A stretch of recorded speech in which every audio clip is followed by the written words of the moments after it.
Kita akan membacakan biografi B.J. Habibie. Biografi B.J. Habibie. Nama: Profesor Dr. Haji Baharudin Yusuf Habibie.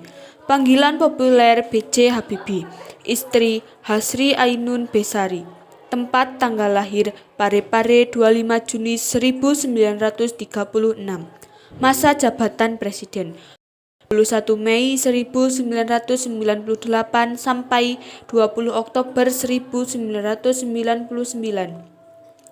Riwayat pendidikan: di SMAK Dago Bandung, Institut Teknologi Bandung ITB, RWTH Ahen. Nama anak-anak: Ilham Akbar dan Tarik Kemal.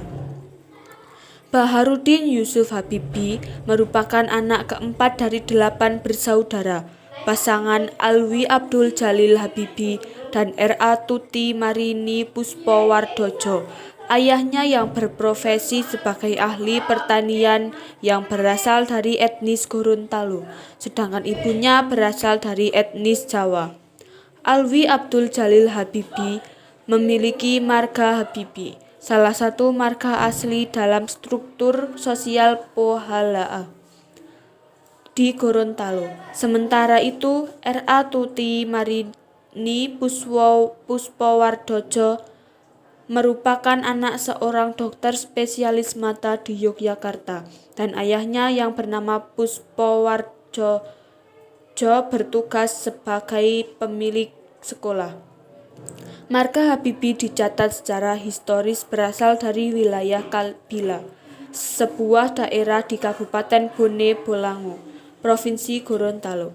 Dari silsilah keluarga, kakek dari B.J. Habibie merupakan seorang pemuka agama, anggota Majelis Peradilan Agama, serta salah satu pemangku adat Gorontalo yang tersohor pada saat itu. Keluarga besar Habibie di Gorontalo terkenal gemar berternak sapi. Masa kecil B.J. Habibie. Masa kecil B.J. Habibie berada di Parepare, Sulawesi Selatan, bersama ayah, ibu, dan 7 saudaranya. Alwi Abdul Jalil Habibie adalah ayah B.J. Habibie, merupakan seorang ahli Gorontalo, dan sang ibu bernama R.A. Tuti Marini Puspowardojo yang merupakan spesialis mata asal Yogyakarta. Dari 8 bersaudara, B.J. Habibie adalah anak keempat yang tumbuh dalam keluarga religius. Masa kecil B.J. Habibie sangat akrab dengan bacaan Al-Quran. Sang ayah yang membuatnya tenang, itulah sebabnya di umurnya masih 3 tahun, B.J. Habibie sudah lancar membaca Al-Quran. B.J. Habibie sudah dikenal sebagai anak yang cerdas dari masa kecilnya. B.J. Habibie. Mulai 1978, B.J. Habibie ditetapkan sebagai Menteri Riset dan Teknologi 10 dekade hingga Maret 1908 di masa pemerintahan Presiden Soeharto. Selain itu, ia juga sempat memimpin perusahaan BUMN Industri Strategis 10 tahun lamanya, mulai tahun 1998, tepatnya tanggal 14 Maret. B.J. Habibie diangkat menjadi Wakil Presiden ke-7, mendampingi Soeharto dalam Kabinet Pembangunan 7 sampai 21 Mei 1998 saat Soeharto lengser dari jabatan presidennya.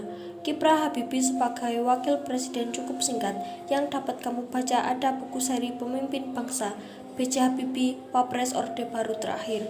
Setelah mundurnya Soeharto, B.J. Habibie ditetapkan sebagai Presiden Indonesia ke-7 pada usianya yang ke-62 tahun dengan masa jabatan yang singkat, yakni 1 Mei 1908 hingga 20 Oktober 1999. Saat B.J. Habibie menjabat sebagai presiden pada 30 Agustus 1999, Indonesia kehilangan Timor Timur dari Negara Kesatuan Republik Indonesia dan menjadi negara terpisah. Namun B.J. Habibie berhasil menyelesaikan masalah tersebut secara damai, yakni mengadakan jejak pendapat bagi warga Timor Timur untuk memilih merdeka atau tetap menjadi bagian dari Indonesia. Keputusannya tersebut sempat menjadi kontroversi oleh para ahli dan politikus Indonesia. Dahulu saat masih sekolah dan dijodoh-jodohkan, Habibie melontarkan candaan dengan menyebut Ainun sebagai gula Jawa. Namun, setelah lama tidak bertemu dan akhirnya berjumpa, Habibie menyebut Ainun seperti gula pasir. Setelah keduanya sama-sama tertarik, akhirnya berpacaran. Kedekatan keduanya membuat Habibie yakin dengan Ainun. Habibie resmi menikahi Ainun pada 12 Mei 1962. Dari pernikahannya dikaruniai dua putra, Ilham Akbar dan Thorik Kemal. Habibie dan Ainun saling mendukung pada masa-masa sulit. Saat Habibie mendapat masalah pada masa kepemimpinan Soeharto dan saat Ainun divonis kanker ovarium, kebahagiaan mereka kembali diuji saat Ainun meninggal dunia pada Mei 2010. Bahkan selama Ainun dirawat di Jerman, Habibie sangat setia mendampingi. Hingga akhir hayatnya, Habibie masih terus setia dengan Ainun dengan cara mendoakan dan selalu mengunjungi makam Ainun dengan membawa bunga sedap malam, bunga kesukaan Ainun. Bahkan Habibie selalu menaruh hijab Ainun di bawah bantalnya setiap tidur.